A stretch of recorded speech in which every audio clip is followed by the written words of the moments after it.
पुणी प्रेम गला जीवन राजधानी में छातरू डे युवक आत्महत्या अभियोग ओयो होटेल छातरू तलकू डे जड़े युवक सुइसाइड कर मृतक नयागढ़ अंचल दीपक नायक भरतपुर अंचल ओयोरे जड़े महिला सहित रहुवा पुलिस पक्षर सूचना मिली तेज प्रेम को महिला अस्वीकार कर छातरू डे पड़ा सूचना मिली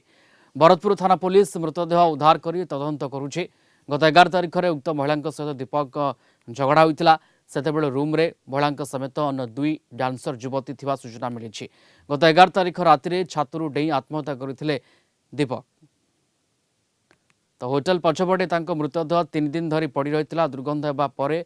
भरतपुर थाना अधिकारी दीपंकर मृतदेह को उद्धार करिसेंती आगुरी आम जी जाचु आगुरी सी आमको कल फल उठेबनी कल भी केबे करेनी बाई चांस से गोटे स्त्री लोक बाया मठ रोचे से स्त्री लोक पाखे रोला से स्त्री लोक बाहा स्त्री लोकटा पाखे ता स्वामी मरला पर ये जाकि रोला सेकेंड तार स्वामी आउ गोटे थिला सी मरला पर ये भी अच्छी पाखे रहा भितर ये दी जन रहा आपको बहुत थर आम आणिलु माने घर को नबा रखिलु रखला पर स्त्री लोक कौन कल फल कर माने रणपुर से चलिकी भुवनेश्वर पलि आसो रणपुर से स्त्री लोक जो चलिकी से भुवनेश्वर पलि आसो एमती आसे आम बहुत थर ये कला तार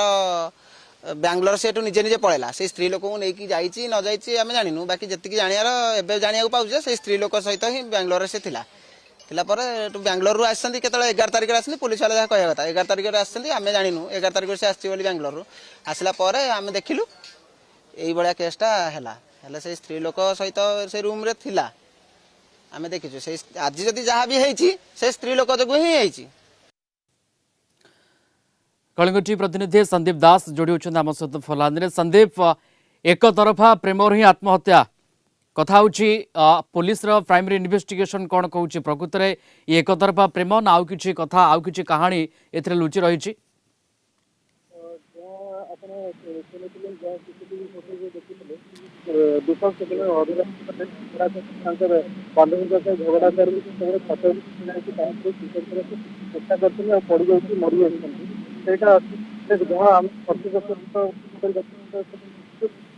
पचारि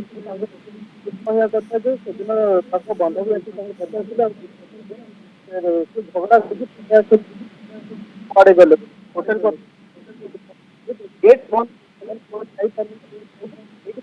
रूम आम जहाँ सुसाइड करा जो ओल्लैकी आसटा सुइसाइड करा जोटा आम थिला से एक्चुअली सेपटे ओल्लैकी से पछपटे ओल्लैकी जीवाई चेष्टा करते जहाँ पड़ी खसी पड़ी मरी जाइछन्ती जहाँ एबे नूतन सूचना मिलची किंतु सेटा आम सुइसाइड कहबा ना से ओल्लैकी जाउथवा बेले मरिछन्ती ताहा विषय एपर्यंत कौन कन्फर्मेशन नहीं जहाँ आम पूर्वर आम सूचना पाइथिले जे से बिहार से 11 तारिख दिन राति रे फेरीथिले आउ फेरिला पर एठी थिबा होटल से स्टे करथिले राति रे तापरे तांको बांधविक से झगड़ा घटितिला झगड़ा हेबा पर सी एठू बाहरी जाई जहाँ दुर्घटना कि अघटना घटी एपर्यंत पुलिस पक्षर सूचना मिली केते दिन धरी ओई होटल रे थिले युवती सहित एवं तांकर आचरण गतिविधि केमती रही सेमती किछि झगड़ा होउथला कि उभयक मध्य विचलित थिले कि विव्रत थिले कि ए बाबद कौन कहउछन्ती होटल कर्तृपक्ष होटेल कर्तृपक्ष जहाँ सूचना देते जे एभली किसी नथिला घटना से दिन सी राति 10:47 आसी होटेल लॉगिन करते राति पाखापाखि गोटे कि बोधे 2टा हम से बांधवी मैंने आसिक कही सी मिलूना झगड़ा करी कुआडे जाइछन्ती से पर्यंत सी जान नथिले एठी हेइछि कौन कौन ना बाकी एठी प्रथम थर पर सी एठी रही आउ विषय होटेल कर्तृपक्ष किसी जान ना आउ जो खोजा खोजी होगी मिल ना परदिन बांधवी सकाल 8:40 चेकआउट करके एठू बाहरी जाइए सी आउ जिनिस कि छाड़ी पलैते जे काले आसिले दीपक आसिक ये जिनस ने बोली किंतु परदिन जिते बड़े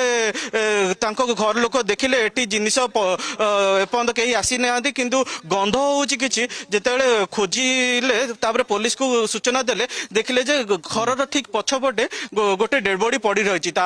पुलिस को डकई पुलिस आसी दीपक डेड बॉडी को रेस्क्यू करथिला एवं तापरे ताकू कैपिटल हॉस्पिटल पोस्टमार्टम पे पठेइथिला जेउठी तांको परिवार लोक पहुंची प्राथमिक सेठरे अनुसंधान या तांको कହୁଛି ଯେ ଏକ ତରଫା ପ୍ରେମରୁ ଆତ୍ମହତ୍ୟା କରି ଥାଇ ପାରନ୍ତି ଦୀପକ କିନ୍ତୁ ଆଉ କିଛି କଥା ଆଉ କିଛି କାହାଣୀ ରହିଥାଇପାରେ କି କାହିଁକିନା ପରିବାର ଲୋକେ ଏହି ହତ୍ୟା ଅଭିଯୋଗ ଆଣୁଛନ୍ତି ଏବଂ ପୁରା